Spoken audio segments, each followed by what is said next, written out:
আসসালামু আলাইকুম। 20/1/2026 তারিখে অনুষ্ঠিত মৎস্য জরিপ কর্মকর্তা মৎস্য ও মন্ত্রণালয়ের নন ক্যাডার পদের যে এমসিকিউ পরীক্ষাটা হলো বা প্রিলিমিনারি পরীক্ষা, তার গণিত অংশের সমাধান নিয়ে হাজির হলাম। তো চলুন শুরু করা যাক। ক এর বেতন 10% কমানোর পর হ্রাসকৃত বেতন 10% বাড়ানো হলে ক এর কতটুকু ক্ষতি হলো? আচ্ছা, তাহলে ধরেন ক এর বেতন ছিল কত টাকা? 100 টাকা। তার থেকে 10% কমাইছে, তাহলে 10% কম মানে এখন কত হয়েছে? 90 টাকা। তারপরে বলছে যে আবার 10% বাড়াইছে, তাহলে 90 10% বাড়ানো মানে কি? 110%। 110% 90 এর, তাহলে 90 এর 110% মানে হচ্ছে 9,11,99 টাকা। ঠিক আছে, তার বেতন বাড়ানোর পরে কত হচ্ছে? 99, মানে 10% কমানোর পরে হচ্ছে 90। তারপরে আবার 90 টাকার উপর বলছে কি হ্রাসকৃত বেতন, তার মানে কি 90 এর আরো 10% বাড়ানোর পরে হয় 99। তাহলে আগে ছিল তার 100, এখন হচ্ছে তার 99। তাহলে কমছে কত? 1 টাকা বা 1%। ঠিক আছে, আচ্ছা, তাহলে একটি জলাধারের 3/5 3/5 মানে কি? 5/3 অংশ পানি দ্বারা পূর্ণ এবং এতে আরও 30 লিটার পানি ঢাললে জলাধারটি 80% পূর্ণ হয়।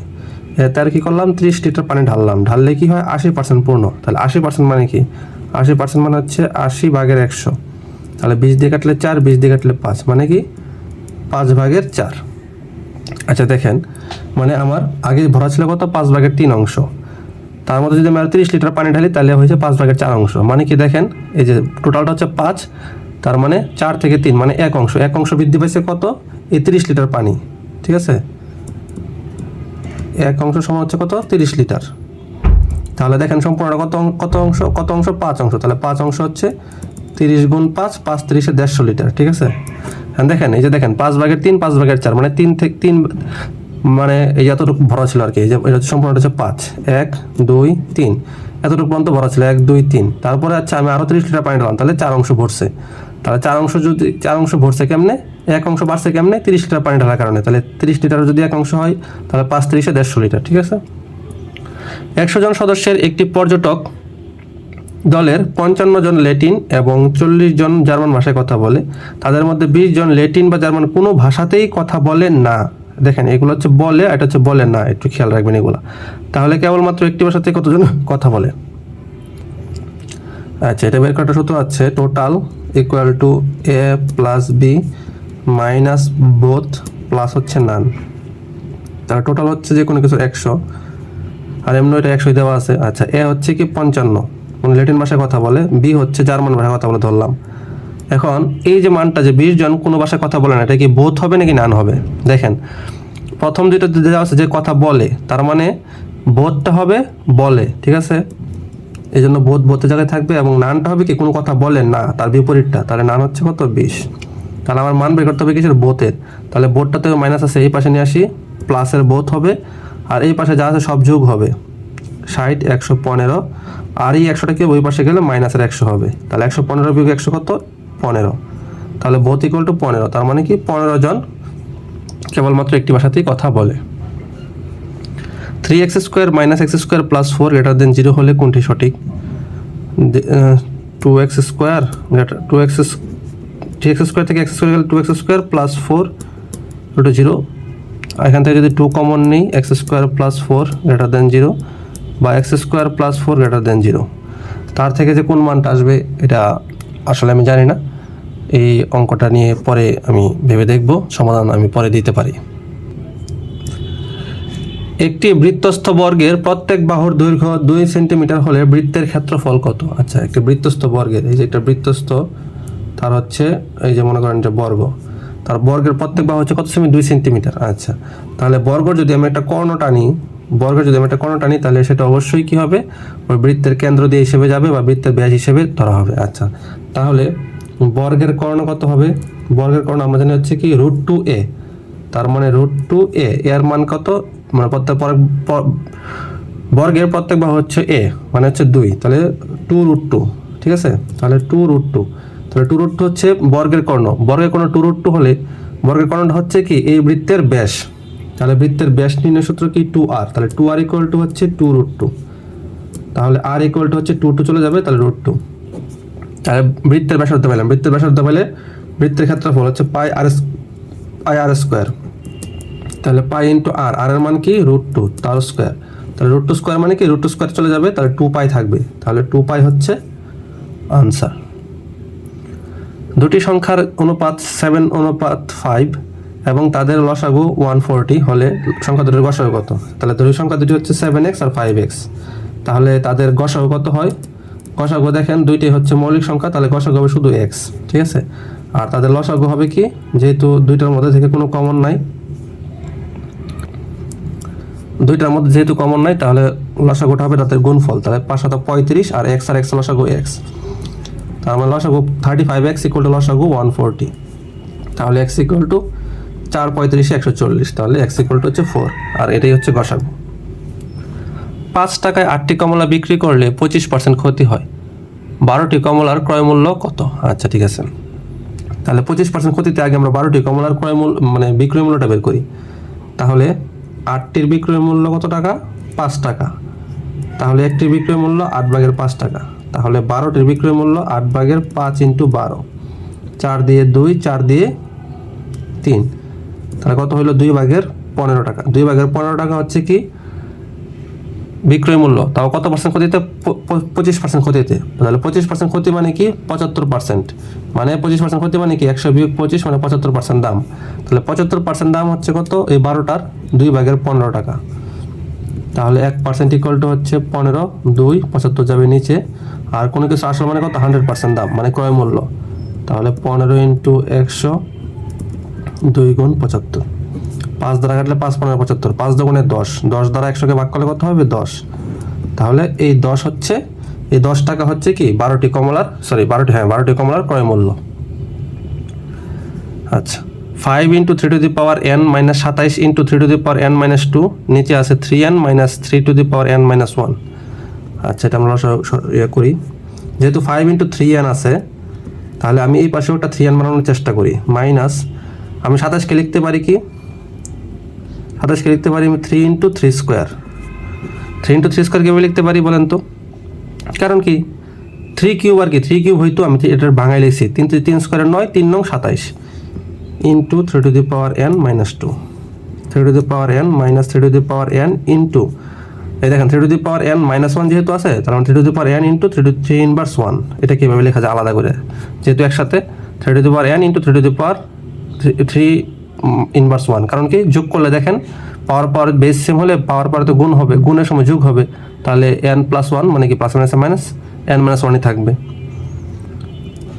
আচ্ছা তো এটাকে আমি কেন করলাম 5 into 3 to the power n minus, এখানে দেখেন সব বেস সেম, আমি 3টা আলাদা রাখবো আর এই দুটা যোগ করে দেবো, 3 টু দি পাওয়ার যেহেতু বেস সেম পাওয়ার যোগ হবে, তাহলে 2 plus n minus 2, 3 to the power n minus 3 to the power n into 3 inverse 1কে লেখা যায় কি 1/3। তাহলে দেখেন এখানে দেখেন এই যে এই 2 আর এই 2 চলে যায়, তার মানে কি থাকে 3 টু দি পাওয়ার n থাকে শুধু, ঠিক আছে। এখানে থাকে 3 টু দি পাওয়ার n, তাহলে 3 টু দি পাওয়ার n আমি কমন নিলাম, 3 to the power n common নিলে এখানে থাকে 5 মাইনাস এখানে থাকে 3, আর এখান থেকে দেখেন 3 to the power n common নিলে এখানে থাকে কত 1 মাইনাস 1/3, তাহলে দেখেন এই যে 3 to the power n 3 to the power n চলে যায়, তাহলে থাকে কত 5 মাইনাস 3 2, আর নিচে থাকে কত 3/3 মাইনাস 2, তার মানে 2 ইন্টু এটা তো 1 হবে, তাহলে 2 যাবে নিচে, তাহলে 2 2 কাটা, তাহলে থাকবে কত 3, তাহলে এই 3 হচ্ছে আনসার। ওকে এই দেখেন এখানে 3/2 থাকবে না, তাহলে উল্টে গেলে 2 যাবে নিচে 3 যাবে উপরে, 2 2 কাটা 3। f of x equal to 9 minus x square, ফাংশনটির রেঞ্জ কত? আচ্ছা তো ফাংশনটির রেঞ্জ বের করার আগে আমাকে ডোমেন বের করতে হবে। ফাংশনটির ডোমেন বের করার সূত্র হচ্ছে, ডোমেন মানে হচ্ছে কি রুটের মধ্যে যা আছে তা গ্রেটার দেন 0 হতে হবে, মানে 9 minus x square greater than or equal 0 হইতে হবে, ঠিক আছে। তাহলে যেহেতু এক্স স্কোয়ারটা মাইনাস আছে, তাহলে এক্স স্কোয়ার ইকুয়াল টু 9, এই যে এটা চিহ্নটা উল্টে যাবে, কারণ কি এক্স স্কোয়ার আগে তো মাইনাস আছে, তো আমি ওই পাশে যদি নেই তো এরকম হবে এটা কি, ঠিক আছে। তাহলে x equal to plus minus 3, তার মানে কি -3 x প্লাসের 3, ঠিক আছে, তাহলে ডোমেন হবে কত -3,3। এখন রেঞ্জ হবে কি যে -3 এবং 3 বসাইলে এই যে রুটের মাঝখানে যে জিনিসটা আছে সেটার মান 0 থেকে 3 এর মধ্যে হবে। তার বর্গমূলটা আর কি, বর্গমূলটা কি হবে, এই যে রুটের মাঝখানে আছে, তাহলে যদি এখানে আমি মানটা x এর মানটা -3 এবং 3 এর মধ্যে বসাই, তাহলে এটার মানটা হবে কি 0 থেকে 3 এর মধ্যে, মানে এর বর্গমূলটা হতে হবে কি 0 থেকে 3 এর মধ্যে। তাহলে যখন রেঞ্জ যদি x এর মান x = যদি -3 অথবা 3 হয়, তাহলে দেখেন কি হবে 9 এই যে দেখেন 9 - 9ই হবে, কারণ কি -3 স্কোয়ারও 9 + 3 স্কোয়ারও 9, তাহলে √0 = 0। ঠিক আছে, এই যে 0। আর যখন x = 0, তখন দেখেন 9 - x এর মান 0, তাহলে মানে 0 স্কোয়ার মানে 0, তাহলে √9 মানে 3। এই যে দেখেন বর্গমূল 0 থেকে 3 এর মধ্যে হয়েছে। তাহলে আমার রেঞ্জ কত হইল, রেঞ্জ হইল এই যে দেখেন 0 আর হচ্ছে 3, এবং যেহেতু সমান চিহ্ন আছে এই জন্য থার্ড ব্র্যাকেট, তাহলে 0 এবং 3। এই দেখেন 0 এবং 3 দুইটা আছে, একটা ফার্স্ট ব্র্যাকেট দিয়েছে, থার্ড ব্র্যাকেট, আর দুইটা থার্ড ব্র্যাকেট, তাহলে রেঞ্জ হবে দুইটাই থার্ড ব্র্যাকেট। আর যদি ডোমেন চাইতো, তাহলে ডোমেন হইতে হইলে -3,3, তারপর দুইটা সেকেন্ড ব্র্যাকেট দেওয়া, থার্ড ব্র্যাকেট দেওয়া হইতো, কারণ কি সমান আছে আমার। ঠিক আছে, 5 + 5 + 9 + 13 + এত 85 সমান কত? আচ্ছা ঠিক আছে, তাহলে আমাকে কী করতে হবে, শেষ পদ বের করতে হবে। তাহলে শেষ পদ বের করার সূত্র হচ্ছে a + n - 1 × d = 85। তাহলে a কত, a হচ্ছে আমার প্রথম রাশি 5 যোগ n - 1 × d এর মান কত, d = হচ্ছে 9 - 5 হচ্ছে 4, তাহলে 4 = হচ্ছে 85। তাহলে n + 1 = হচ্ছে 85, কারণ কি 4 একে 4 হবে, 5 থেকে 4 গেলে 1 থাকে। ঠিক আছে, তাহলে n = 4n হচ্ছে 84, তাহলে n = হচ্ছে 21। তাহলে n = যদি 21 হয়, তাহলে আমার সমষ্টির যোগফল কত? আমি সূত্র না ফেলায় দেখেন এইভাবে যখন আমি পদ সংখ্যা জেনে যাব, তখন আমি ওই সূত্র ইউজ করতে পারবো, শেষ পদ যোগ প্রথম পদ ভাগ হচ্ছে 2 ইন্টু হচ্ছে পদ সংখ্যা। ঠিক আছে, ওই s = n/2 এই সূত্র না ফেলায় আমি এই সূত্র ইউজ করছি, যে কি শেষ পদ যোগ প্রথম পদ ভাগ হচ্ছে 2 গুণ হচ্ছে পদ সংখ্যা। এই যে পদ সংখ্যা তো n 21 আমি জানি, তাহলে 85 আর 5 কত, 90 কে 2 দ্বারা ভাগ করলে কত হবে, 45 × 21। তাহলে 45 × 21 কত হয়, 45 × 2 = 900, আর 45 × 45, তার মানে 945। দুইজন প্রার্থী একটি নির্বাচনে অংশগ্রহণ করে, তাদের মধ্যে একজন প্রার্থী মোট ভোটারের 64% পায়। তাহলে একজন যদি 64% পায়, তাহলে অপর ভোটার পায় কত, 100 - 64 সমান হচ্ছে কত, 36%। তাহলে অপর প্রার্থী ভোট পাইছে 36%, আর এই প্রার্থী ভোট পাইছে 64%।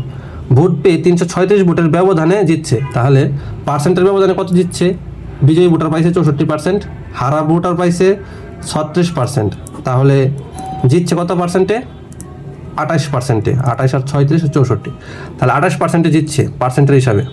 আর সংখ্যার হিসেবে কত জিতছে, 336 ভোটে, এই যে 336 ভোটের ব্যবধানে, মানে কি পরাজিত প্রার্থী থেকে 336 ভোট বেশি পাইছে ভোটের সংখ্যা হিসেবে, আর পার্সেন্টের সংখ্যা হিসেবে 28%। তাহলে এই 28% = 336, তার মানে 1% = হচ্ছে 336/28। তাহলে যে কোনো কিছু 100% মোট ভোটার চাইছে, তাহলে 28 336 × 100, তাহলে 28 দিয়ে কাটলে 28 একে 28 থাকে 56, 28 × 56, তাহলে 12 100 কত, 1200, তাহলে 1200 হচ্ছে আনসার। লগ √8 = x = 5 × 3 হয়, তবে x এর মান কত? তাহলে লগের এরকম থাকলে আমরা এটাকে লিখতে পারি জাস্ট এই যে একদম এটা ঠিক থাকবে, আর এই পাশের এটা এখানে এসে গুণ হয়ে যাবে, তাহলে 3/16। কীভাবে, 3 × 5 = 15, x 16 = এক্সট্রা চলে যাবে ওই পাশে। ঠিক আছে, তাহলে 8 আর হচ্ছে রুট থাকলে পাওয়ার হয়ে যায় হাফ, তাহলে ইন্টু হচ্ছে 3/16 = হচ্ছে x। ঠিক আছে, পাওয়ারে গুণ হয়, তাহলে 2 দ্বারা কাটলে 8, তাহলে 8 টু দি পাওয়ার 3/8 = হচ্ছে x। এখন 8কে আবার লেখা যায়, 8কে আমি বানাইতে পারি 2³ তাহলে 2³ × 3/8 = হচ্ছে x। 8কে আমি লিখতে পারি 2³ আর এই কিউব তো পাওয়ার, আবার পাওয়ারের উপরে হচ্ছে এটা পাওয়ার, তার জন্য গুণ। তাহলে দেখেন এটা উপরের সংখ্যা, এটা নিচের সংখ্যা কাটা, তাহলে 2 টু দি পাওয়ার 8 = x। তাহলে 2 টু দি পাওয়ার 8 আমরা জানি হচ্ছে কত, 256। 2 টু দি পাওয়ার 7 হচ্ছে 128, 2 টু দি পাওয়ার 8 = 256, তাহলে 256 হচ্ছে আনসার। একটি ত্রিভুজের 3টি বাহুকে বর্ধিত করলে উৎপন্ন বহিস্থ কোণের সমষ্টি কত? এটা সবসময় 360 ডিগ্রি হবে, ঠিক আছে। মনে করেন এটা একটা সমবাহু ত্রিভুজ, সবগুলো 60 ডিগ্রি কোণ, তাহলে বর্ধিত করলে বাকিগুলো হবে 120 120 120। কারণ কি, বা বর্ধিত করলে এটা একটা সরলরেখা হবে, সরলরেখা মানে 180 ডিগ্রি, তাহলে ভিতরেরটা 60 হলে বাইরেটি 120 করে, তাহলে 3 120 360।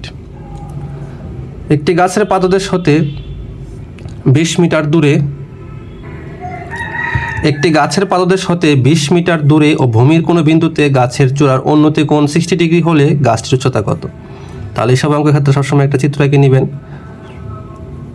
এই যে বলছে কি, মনে করেন ভূমি হচ্ছে বি বিন্দু সি, তাহলে ভূমি থেকে 20 মিটার দূরে, ঠিক আছে, তার উন্নতি কোণ মানে এখানে হবে 60 ডিগ্রি, ঠিক আছে। এটা হচ্ছে 20 মিটার দেওয়া আছে। গাছটির উচ্চতা কত? তাহলে গাছটির উচ্চতা হচ্ছে ABX। তাহলে দেখেন আমার কী দেওয়া আছে, ভূমি দেওয়া আছে এবং আমার লম্ব বের করতে হবে। তাহলে লম্ব আর ভূমির ক্ষেত্রে ত্রিকোণমিতির কোনটা সূত্র ইউজ হয়? টেরা লম্বা বুথ, tan 60 ডিগ্রি হচ্ছে লম্ব বাই ভূমি, তাহলে লম্ব বাই ভূমি, ঠিক আছে। tan 60 ডিগ্রি মান হচ্ছে √3 x/20, তাহলে আর গুণন করলে x = 20 √3, তাহলে 20 √3 হচ্ছে আনসার। 5 সেন্টিমিটার ব্যাসার্ধের বৃত্তের কেন্দ্র হতে 3 সেন্টিমিটার দূরত্বে অবস্থিত যা এর দৈর্ঘ্য নির্ণয় করো। আচ্ছা, এটা হচ্ছে মনে করেন কেন্দ্র, ঠিক আছে। এই যে 3 সেন্টিমিটার দূরত্ব, এটা হচ্ছে 3 সেন্টিমিটার দূরত্ব, ঠিক আছে। এই যে এটা হচ্ছে ব্যাসার্ধটা, ঠিক আছে, 5 সেন্টিমিটার ব্যাসার্ধ। আর বলছে কি, এই যে AB যা, মনে করেন এটা যা, এই জায়ের দূরত্ব বের করতে বলছে। আচ্ছা, তাহলে দেখেন এখান থেকে কেন্দ্র হতে এই জায়ের উপর হচ্ছে লম্ব এটা, আর এই ব্যাসার্ধটা 5, এটা হচ্ছে একটা অতিভুজ। তাহলে এটা যদি একটা সমকোণী ত্রিভুজ ধরি, তাহলে সমকোণী ত্রিভুজের অনুপাত অনুসারে সমকোণী ত্রিভুজের অনুপাত থাকে হচ্ছে 3 4 5। তাহলে দেখেন 3 হচ্ছে লম্ব, তাহলে ভূমিটা অবশ্যই 4 হবে, কারণ কি 5 হচ্ছে অতিভুজ দেওয়া আছে। তাহলে এখান থেকে এতটুকু পর্যন্ত হচ্ছে কি হয়, ব্যাসার্ধের মতো হয়। মানে কারণ কি, লম্ব তো হচ্ছে কি এই জাটাকে দ্বিখণ্ডিত করছে, লম্ব অবশ্যই কোনো কিছুকে দ্বিখণ্ডিত করে। তাহলে দ্বিখণ্ডিত করলে অর্ধেকটার মান যদি 4 হয়, 4 × 8, তাহলে পুরো জাটার মানে দৈর্ঘ্য কত? 8। পিতা ও পুত্রের বর্তমান বয়সের সমষ্টি 60 বছর। 5 বছর পর তাদের বয়সের অনুপাত 5:2। পুত্রের বর্তমান বয়স কত? এসব আমরা মুখে মুখে করার চেষ্টা করব। তাহলে বর্তমান বয়স যদি 60 বছর হয় 5 বছর পর, তাহলে 5 বছর পর কী হবে, দুজনের বয়সই বাড়বে, তাহলে 5 × 10, তাহলে 5 বছর পর তাদের সমষ্টিটা হবে 70 বছর। তখন অনুপাত হবে 5:2, তাহলে অনুপাতের রাশিগুলোর যোগফল কত? 7। তাহলে 70কে 7 দ্বারা ভাগ করলে এক অনুপাতের মান কত হয়? 10। এক অনুপাতের মান যদি 10 হয়, তাহলে 5 10 50 হবে, 10 2 20 হবে। তাহলে 5 বছর পরে তাদের বয়স হবে 50 আর 20 পিতা পুত্রের। তাহলে বর্তমানে বয়স কত? তাদের থেকে 5 বাদ দিয়ে দাও, যেহেতু পুত্রের বর্তমান বয়স আছে, তাহলে পুত্রদের বয়স থেকে 5 বাদ দিয়ে দিলাম, 15 থাকে, ঠিক আছে। এই সমীকরণ সাজায় করার চেয়ে এভাবে আস্তে আস্তে প্রশ্ন যা যা চাইছে ভেঙে ভেঙে করবেন, তাহলে উত্তর এসে যাবে সহজে। দেখেন অপশান টেস্টের যে কি খেলা এখানে বুঝবেন। একটি প্রকৃত ভগ্নাংশের লব ও হরের অন্তর 2, লব ও হরের অন্তর 2 মানে লব থেকে হরের বিয়োগফল 2 এবং প্রকৃত ভগ্নাংশ। এখানে দেখেন সবগুলো প্রকৃত ভগ্নাংশ, কারণ কি সবগুলোর নিচে হরটা বড়, লব ছোট আছে। তাহলে অন্তর 2, দেখেন 7 থেকে 5 গেলে 2, 9 থেকে 7 2, 3 থেকে 1 2, 5 থেকে 3 2, তার মানে আচ্ছা অপশান সবগুলো এখনো বাদ দিতে পারতেছি না। লব থেকে 3 বিয়োগ, লব থেকে মানে লব, এই যে লব থেকে 3 বিয়োগ এবং হরের সাথে 2 যোগ করলে, আচ্ছা লব থেকে যে 3 বিয়োগ দেবো, এখানে আসেই 1, এখানে আসেই 3, এবং বলছে 3/1 সমান, মাইনাসের কোনো কথা নাই। তাহলে 3 থেকে 3 বাদ দিলে 0 হয়ে যাবে, তার মানে এটা কখনো হতে পারে না। আর 1 থেকে 3 বাদ দিলে তো মাইনাস হয়ে যাবে, তার মানে এই দুইটা আগেই বাদ। দেখছেন এই যে অপশন 2টা বাদ দিয়ে দিলাম, তার মানে এখন আমার খেলা করতে হবে এই দুইটা নিয়ে। তাহলে যে ভগ্নাংশ পাওয়া যায় তা 3/1 সমান। আচ্ছা, হরের সাথে 2 যোগ না, হরের সাথে 3 যোগ ছিল, সরি হরের সাথে 3 যোগ, মানে লব থেকে 2 বিয়োগ এবং 3 বিয়োগ এবং হরের সাথে 3 যোগ করলে যে ভগ্নাংশ পাওয়া যায়। আচ্ছা, তাহলে দেখেন আমি যদি এটার সাথে 3 যোগ করি, এই ভগ্নাংশটা দেখেন যদি 3 বিয়োগ করি, 5 থেকে 3 গেলে কত থাকে? 2, আর সাথে থেকে 3 যোগ করলে 10, তার মানে কাটাকাটি করলে কত হয়? 5/1, এটা হয় না। আচ্ছা দেখেন এটার সাথে যদি 3 যোগ করি, তাহলে এই ভগ্নাংশটা কত দাঁড়ায়? 12, আর এই ভগ্নাংশটা যদি 4 বাদ দিই, 3 বাদ দিই তাহলে কত থাকে, 7 থেকে 3 গেলে 4, 7 থেকে 3 বাদ দিলে থাকে 4, আর 9 সাথে হরের সাথে 3 যোগ, তাহলে 9 আর 3 12, তাহলে 4 একে 4, 3 4 12, তাহলে 3/1। তাহলে উত্তর কোনটা? উত্তর হচ্ছে খ, 9/7। ঠিক আছে, এইভাবে করবেন।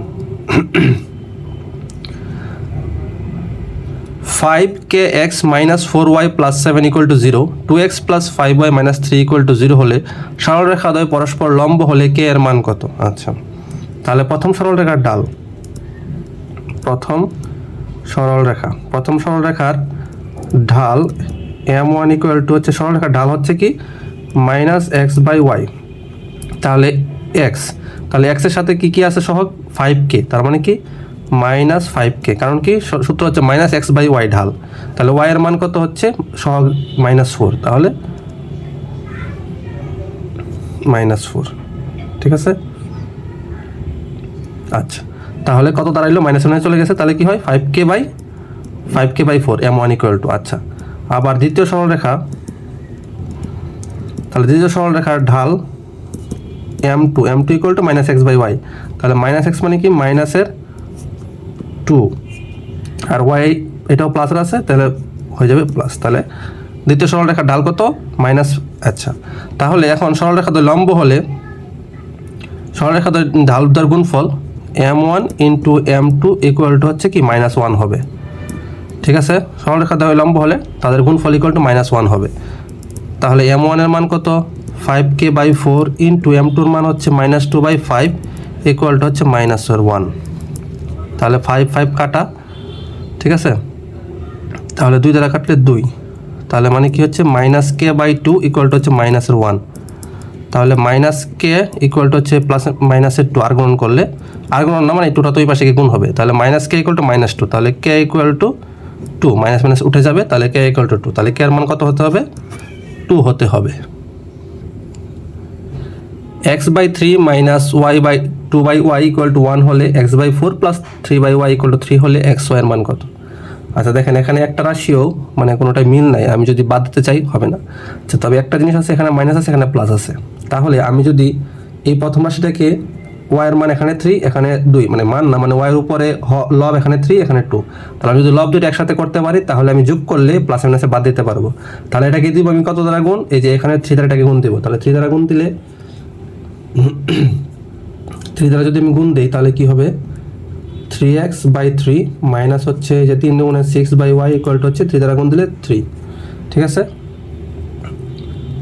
আচ্ছা, এটা হচ্ছে 1 নং হবে। আবার এটাকে দিব আমি 2 দ্বারা গুণ, এটাকে 2 দ্বারা গুণ দিলে কত হবে?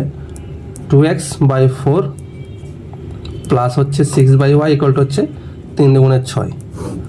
ঠিক আছে, দেখেন এটাকে আমি 3 দ্বারা গুণ দিছি, এই যে উপরে 3 দ্বারা গুণ দিলে 3x, নিচে হচ্ছে 3 minus 3 × 6 by y equal to 3 একে 3। আবার এটাকে আমি গুণ দেবো কত দ্বারা? এই যে এটা 2 দ্বারা, তাহলে 2x/4 প্লাস হচ্ছে 2 3 × 6 2 ইকুয়াল টু হচ্ছে 3 × 6। তাহলে এখন আমি কি করবো? যোগ করলে চলে যাবে। তাহলে যোগ করার আগে দেখেন এই 3 আর এই 3 কাটা যায়, আর 2 দ্বারা 4কে কাটলে 2 হয়, তার মানে কত? x plus x/2 equal to হচ্ছে কত? 6 আর 3 যোগ করলে কত হয়? 9, আর এই x তো বাদ চলে যায়, তাহলে 2x plus x equal to হচ্ছে 9, তাহলে 3x ইকুয়াল টু হচ্ছে 9 × 18, x ইকুয়াল টু হচ্ছে কত? 6। তাহলে x এর মান পাইলাম। তাহলে যেহেতু x এর মান এখানে অপশন এটা না ব্রেক করলে বোঝা যায়, যেহেতু xy লেখা আছে তার মানে x এর মান যদি 6 হয়, ঠিক আছে, তাহলে y এর মানটা হবে 2, এছাড়া আর কোনো অপশন এখানে মিলে না। এখানে মিলে 2 6, কিন্তু তার মানে এই অনুসারে x এর মানটা 2 হয়, কিন্তু আমার x এর মান তো বেরিয়েছে 6, তার মানে এটাই হবে আনসার। তারপর আমি x এর মানটা যে কোনো একটা রাশিতে দেখাই, তাহলে দেখবেন যে আনসার এটাই আসবে। তাহলে মনে করেন 2 এ বসাইলাম, তাহলে 6/4 প্লাস 3/y ইকুয়াল টু 3, তাহলে 3/y ইকুয়াল টু হচ্ছে 3 মাইনাস এই যেটাকে কাটলে 3 2, তাহলে এখানে মাইনাস আসবে 3/2, তাহলে 2 3 × 6 বিয়োগ 3 2/3, তাহলে আর গুণন করলে 3y ইকুয়াল টু 3 × 6, তাহলে y equal to 3 × 6, y equal two 2। ঠিক আছে, 6,2। 8% সরল সুদে কোনো মূলধন কত বছরে সুদে আসলে 3 গুণ হবে? তাহলে মূলধন ধরি হচ্ছে কত? 100, সুদে আসলে 3 গুণ বলছে, তাহলে 3 গুণ হলে কত হবে? 3 100 300। তাহলে i ইকুয়াল টু এত, a ইকুয়াল টু এত, তাহলে p কত? i ইকুয়াল টু না, সরি, এটা হচ্ছে p আসল। তাহলে i কত? i হচ্ছে সুদাসল বিয়োগ হচ্ছে আসল, তাহলে হচ্ছে কত? 200। i এর মান 200 হলে বলছে কি কত বছর, n এর মান চাইছে। তাহলে n নির্ণয় সূত্র আমরা জানি n equal to i into 100 ভাগ হচ্ছে p এবং r। তাহলে i এর মান হচ্ছে কত? 200, 100, p এর মান হচ্ছে 100, r এর মান হচ্ছে কত? 8। তাহলে 100 100 কাটা, 8 দুগুণে 16, 40 25। তাহলে 25 বছরে কি হবে? তা সুদে আসলে 3 গুণ হবে। এই হচ্ছে সমাধান। ধন্যবাদ।